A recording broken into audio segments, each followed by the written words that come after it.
हानि सोया भाग्य। एक व्यक्ति जीवन से हर प्रकार से निराश था।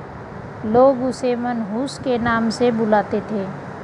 एक ज्ञानी पंडित ने उसे बताया कि तेरा भाग्य फलाना पर्वत पर सोया हुआ है, तू उसे जाकर जगा ले तो भाग्य तेरे साथ हो जाएगा।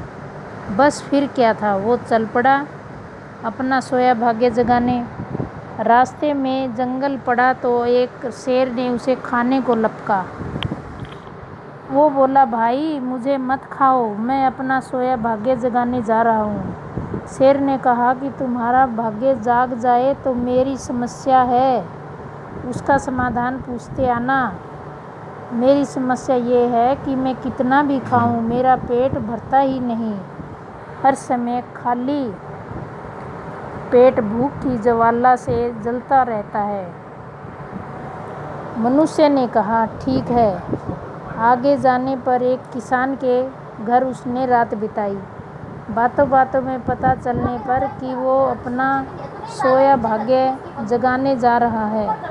किसान ने कहा कि मेरा भी एक सवाल है, अपने भाग्य से पूछकर उसका समाधान लेते आना। मेरे खेत में कितनी भी मेहनत कर लूं पैदावार अच्छी होती ही नहीं।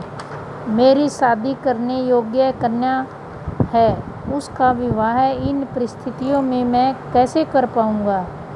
मनुष्य बोला, ठीक है। और आगे जाने पर वो एक राजा के मेहमान बना।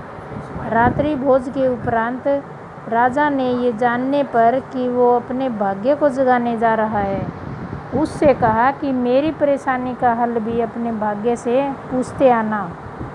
मेरी परेशानी ये है कि कितनी भी समझदारी से राज्य चलाऊं, मेरे राज्य में अराजकता का बोलबाला बना ही रहता है। मनुष्य ने उससे भी कहा, ठीक है। अब वो पर्वत के पास पहुंच चुका था। वहां पर उसने अपने सोए भाग्य को झिझोड़ कर जगाया। उठो उठो, मैं तुम्हें जगाने आया हूँ। उसके भाग्य ने एक अंगड़ाई ली और उसके साथ चल दिया। उसका भाग्य बोला, अब मैं तुम्हारे साथ हरदम रहूँगा। अब वो मनुष्य न रह गया था, बल्कि भाग्यशाली व्यक्ति बन गया था और अपने भाग्य की बदौलत वो सारे सवालों के जवाब जानता था। वापसी यात्रा में वो उसी राजा का मेहमान बना और राजा की परेशानी का हल बताते हुए वो बोला, चूंकि तुम एक स्त्री हो और पुरुष वेश में रहकर राज काज संभालती हो, इसलिए राज्य में अराजकता का बोलबाला है। तुम किसी योग्य पुरुष के साथ विवाह कर लो, दोनों मिलकर राज्यभार संभालो तो तुम्हारे राज्य में शांति स्थापित हो जाएगी। रानी बोली, तुम ही मुझ से विवाह कर लो और यहीं रह जाओ। भाग्यशाली बन चुका वो मनहूस इनकार करते हुए बोला, नहीं नहीं, मेरा तो भाग्य जाग चुका है, तुम किसी और से विवाह कर लो। तब रानी ने अपने मंत्री से विवाह किया और सुखपूर्वक राज्य चलाने लगी। कुछ दिन राजकीय मेहमान बनने के बाद उसने वहाँ से विदा ली। चलते चलते वो किसान के घर पहुँचा और उसके सवाल के जवाब में बताया कि तुम्हारे खेत में 7 कलश हीरे जवाहरात के गड़े हैं। उस खजाने को निकाल लेने पर तुम्हारी ज़मीन उपजाऊ हो जाएगी और उस धन से तुम अपनी बेटी की शादी भी धूमधाम से कर सकोगे। किसान ने अनुग्रहित होते हुए उससे कहा कि मैं तुम्हारा शुक्रगुजार हूँ, तुम ही मेरी बेटी के साथ विवाह कर लो।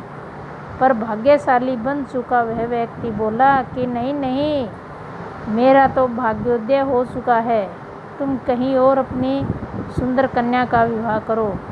किसान ने उचित वर देखकर अपनी कन्या का विवाह किया और सुखपूर्वक रहने लगा।